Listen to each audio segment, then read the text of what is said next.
नेपालमा हिमाल पहाड तराई गरी धेरै सुन्दर ठूला सहरहरू रहेका छन्। यो त हामी सबैलाई थाहा नै छ। पछिल्लो वर्षहरूमा नेपालमा शहरीकरण तीव्र गतिमा विकास भएको पनि देख्न सकिन्छ। यी सहरहरूको आफ्नै मौलिक संस्कृति, परम्परा, जीवनशैली, विशिष्ट पहिचान रहेका हुन्छन्। दर्शकबिन, आजको यस भिडियोमा हामीले नेपालको तराई क्षेत्रमा पर्ने ठूला सहर अनि नेपालको पहाडी क्षेत्रमा पर्ने ठूला सहरहरूको तुलना गर्नेछौँ। भिडियोलाई अन्तिमसम्म हेर्नुहोला अनि आफ्नो मनमा लागेका प्रतिक्रिया कमेन्ट गर्नुहोला। यो भिडियो केवल जानकारीको उद्देश्यले मात्र बनाइएको हो र कसैलाई पनि भेदभाव गर्दैन। अब अघि बढौं भिडियोतर्फ। नम्बर 1 मा रहेको छ भरतपुर भर्सेस दमौली सहर। भरतपुर सहर नेपालको तराई क्षेत्रमा पर्ने सबैभन्दा ठूलो सहर अनि नेपालको काठमाडौँ र पोखरा पछिको तेस्रो ठूलो सहर पनि हो भने दमौली सहर नेपालको गण्डकी प्रदेशमा पर्ने तनहुँ जिल्लाको सबैभन्दा ठूलो सहर साथै तनहुँ जिल्लाको सबैभन्दा ठूलो व्यापारिक केन्द्र पनि हो। भरतपुर सहर चितवन जिल्लाको सदरमुकाम अनि तराईको सबैभन्दा ठूलो सहर रहेको यो सहर समुद्र सतहबाट 240 मिटरको उचाइमा अवस्थित 433 वर्ग किलोमिटर क्षेत्रफलमा रहेको छ भने यहाँको जनसङ्ख्या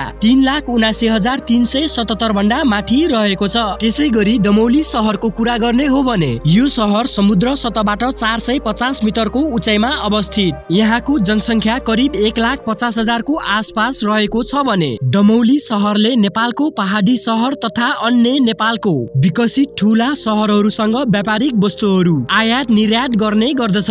भरतपुर सहरको अर्थतन्त्र परम्परागत कृषि, सेवा, स्वास्थ्य र शिक्षा क्षेत्रबाट उठ्ने गर्दछ भने भरतपुर सहर नेपालको दोस्रो ठूलो उपमहानगरपालिका पनि हो। तनहुँ जिल्लाको प्रशासनिक आर्थिक केन्द्रको रूपमा रहेको दमौली सहर प्राकृतिक सौन्दर्य, सांस्कृतिक विविधता र आर्थिक सम्भावनाले भरिपूर्ण सहर हो। नम्बर 2 मा रहेको छ विराटनगर भर्सेस बेनी सहर। विराटनगर महानगरपालिका प्रदेश 1 को सबैभन्दा ठूलो सहर राजधानी अनि मोरङ जिल्लाको सदरमुकाम पनि हो भने बेनी सहर म्याग्दी जिल्लाको सबैभन्दा ठूलो सहरका साथै धौलागिरी अञ्चलका 4 जिल्लाको व्यापारको प्रतिनिधित्व गर्ने सहर पनि हो। विराटनगर सहर समुद्र सतहबाट 80 मिटरको उचाइमा अवस्थित 77 वर्ग किलोमिटर क्षेत्रफलमा फैलिएको छ भने यस सहरको जनसङ्ख्या 2,44,750 भन्दा माथि रहेको छ।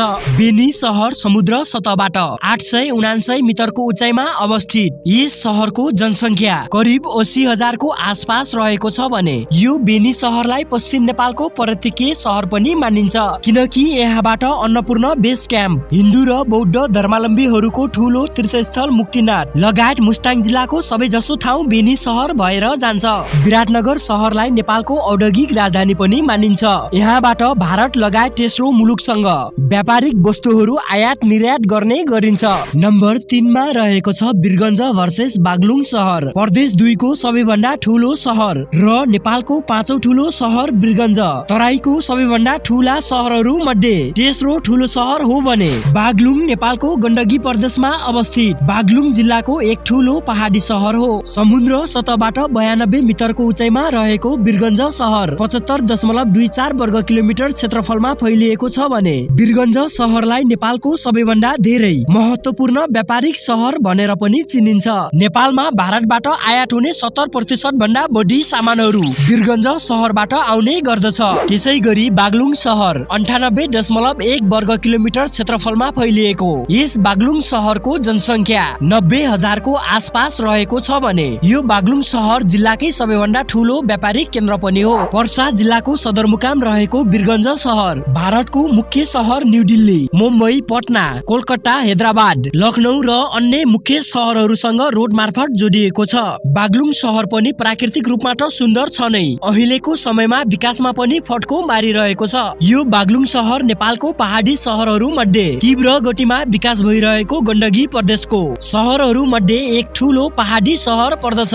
नम्बर 4 मा रहेको छ धनगढी भर्सेस तानसेन। सुदूरपश्चिम प्रदेशमा पर्ने धनगढी सहर नेपालको 7औं ठूलो सहर अनि तराईको 4थो ठूलो सहर हो भने तानसेन सहर नेपालको लुम्बिनी प्रदेशको पाल्पा जिल्लाको एक ठूलो पहाडी सहर हो। बुटोलदेखि 39 किलोमिटरको दूरीमा रहेको तानसेन सहर लुम्बिनी प्रदेशकै ऐतिहासिक र धार्मिक दृष्टिले प्रसिद्ध रमणीय सहरको रूपमा लिइन्छ। त्यसै गरी धनगढी सहरलाई नेपालगञ्ज सहरपछि नेपालको दोस्रो सबैभन्दा गर्मी हुने सहर पनि भनिन्छ। समुद्र सतहबाट 109 मिटरको उचाइमा रहेको धनगढी सहरको क्षेत्रफल 261 2.75 वर्ग किलोमिटर रहेको छ भने यहाँको जनसंख्या 2,04,788 भन्दा माथि रहेको छ। त्यसै गरी टान्सेन सहर 109.8 वर्ग किलोमिटर क्षेत्रफलमा फैलिएको यस सहरको जनसंख्या 1 लाखको आसपास रहेको छ भने यो पाल्पा जिल्लाको महत्वपूर्ण वाणिज्य केन्द्र साथै सदरमुकाम पनि हो। धनगढी सहर र टान्सेन सहर नेपालको तीव्र गतिमा विकास भइरहेका सहरहरूमा पर्दछन्। नम्बर 5 मा रहेको छ घोराही वर्सेस धुलिखेल सहर। घोराही भित्री तराई क्षेत्रमा अवस्थित नेपालको लुम्बिनी प्रदेशमा पर्ने डाङ जिल्लाको सदरमुकाम अनि एक ठूलो उपमहानगरपालिका हो भने धुलिखेल सहर बागमती प्रदेश अन्तर्गत काभ्रे पलाञ्चोक जिल्ला अन्तर्गत पर्ने एक ठूलो पहाडी सहर हो भने यो सहर करिब 1625 मिटर 5330 फिट उचाइमा रहेको छ।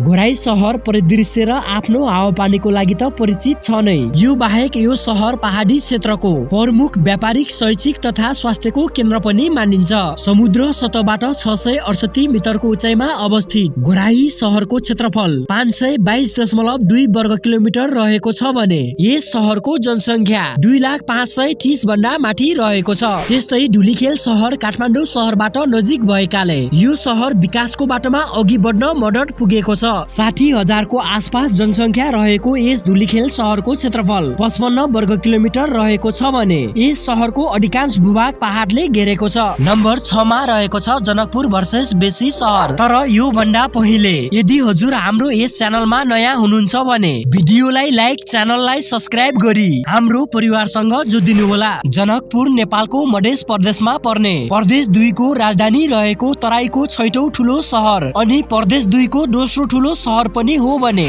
बेसी सहर गण्डकी प्रदेश लमजुङ जिल्लाको प्रसिद्ध व्यापारिक केन्द्रका साथै एक ठूलो पहाडी सहर हो। जनकपुर सहरलाई नेपालको एकमात्र रेल सञ्चालन रहेको सहर भनेर चिनिन्छ भने यस सहरको क्षेत्रफल 102 वर्ग किलोमिटर रहेको छ अनि यहाँको जनसंख्या 1,95,468 भन्दा माथि रहेको छ। त्यसै गरी बेसी सहरको जनसंख्या 50,000 भन्दा माथि रहेको छ, जसमा 49% महिला र 51% पुरुष रहेका छन् भने यो बेसी सहर रहेको ठाउँलाई नगरपालिकाको केन्द्र बनाइएको छ। जनकपुर सहर हिन्दू धर्ममा एक महत्वपूर्ण स्थल, मैथिली संस्कृतिको केन्द्र तथा धनुषा जिल्लाको सदरमुकाम पनि हो। बेसी सहर लमजुङ जिल्लाको प्रमुख प्रशासनिक, व्यापारिक र पर्यटकीय केन्द्र पनि हो। यो बेसी सहर अन्नपूर्ण ट्रेक जाने पर्यटकहरूको प्रमुख प्रवेशद्वारको रूपमा परिचित छ।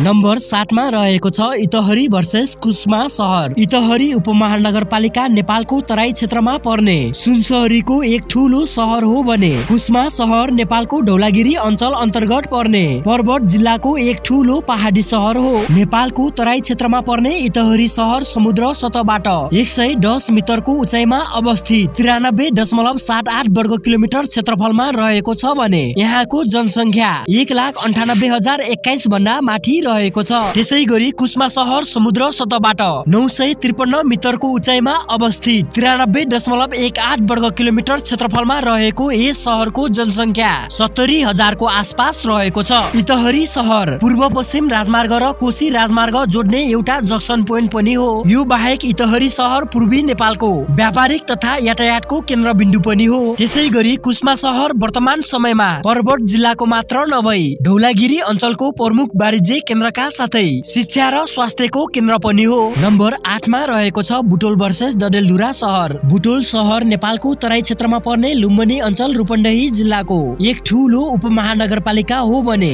डडेलधुरा सहर डडेलधुरा जिल्लाको उच्च टाकुरामा लगभग 6500 फिट उचाइमा रहेको एक ठूलो पहाडी सहर हो। तिनाउ नदीको किनारमा अवस्थित बुटोल सहर यातायातको राम्रो सुविधा अनि भौगोलिक अवस्थितिको कारण पश्चिम नेपालको एक प्रमुख वाणिज्य केन्द्रको रूपमा विकास भएको छ। समुद्र सतहबाट 150 मिटरको उचाइमा रहेको बुटोल सहर 101.6 वर्ग किलोमिटर क्षेत्रफलमा रहेको छ भने यहाँको जनसंख्या करिब 2 लाख को आसपास रहेको छ। त्यसै गरी डडेलधुरा सहरको कुरा गर्ने हो भने यो सहर जिल्लाको सबैभन्दा महत्वपूर्ण वाणिज्य केन्द्र हो। यो सहर हाल आएर शिक्षा, स्वास्थ्य, पर्यटकीय तथा व्यापारिक पूर्वाधार युक्त सहरको रूपमा विकास हुँदै सुदूरपश्चिमको मात्र नभई नेपालकै नमुना पहाडी सहर बनेको छ। नम्बर 9 मा रहेको छ धरान वर्सेस सरीकोट सहर। धरान नेपालको तराई क्षेत्रमा पर्ने कोशी अञ्चल सुनसरी जिल्लाको एक उपमहानगरपालिका हो भने सरीकोट सहर नेपालको बागमती प्रदेशमा पर्ने दोलखा जिल्लाको एक ठूलो पहाडी सहर हो।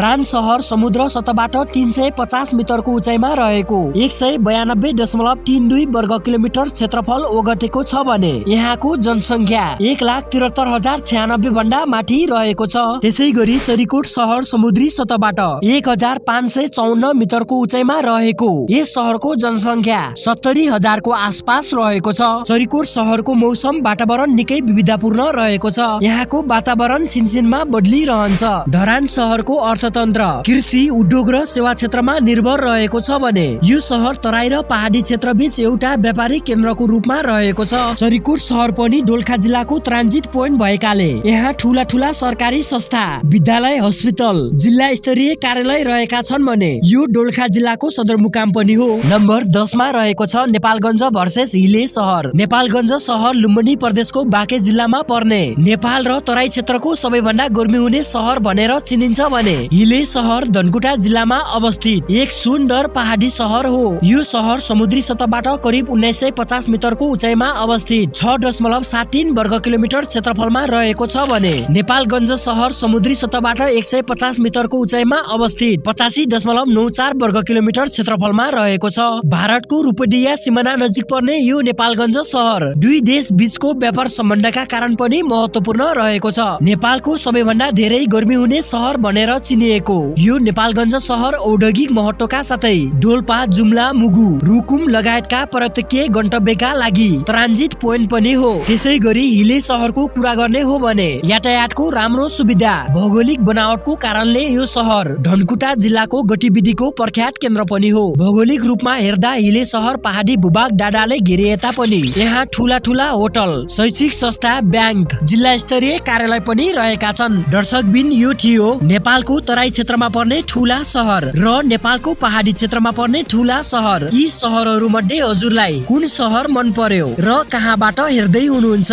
हाम्रो कमेन्ट बक्समा भनिदिनु होला। साथै यस्तै जानकारीमूलक भिडियो हेर्नका लागि हाम्रो यस गोर्खे बाबु युट्युब च्यानललाई सब्स्क्राइब गर्नुहोस्। हामी फेरि भेटौला अर्को एक जानकारीमूलक भिडियोको साथ। जय नेपाल।